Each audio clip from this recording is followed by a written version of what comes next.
ఉన్నత స్థలములలో నుంచును, దుఃఖపడు వారిని క్షేమమునకు. ఎంత గొప్ప దేవుడండి!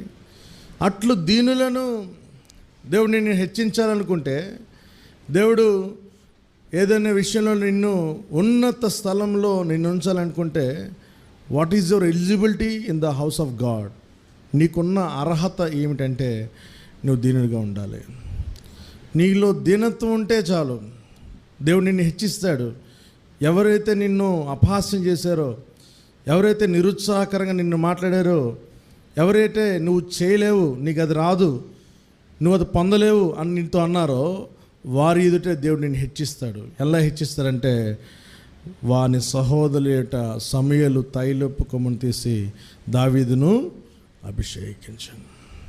దీనుడికి ఉండాల్సిన లక్షణాలు ఏంటంటే, 3 లక్షణాలు ఉంటాయి దీనిలో. ఏంటంటే, దేవుని ప్రేమిస్తాడు, దేవుని సన్నిధానాన్ని ప్రేమిస్తాడు, దేవుని సేవను ప్రేమిస్తాడు.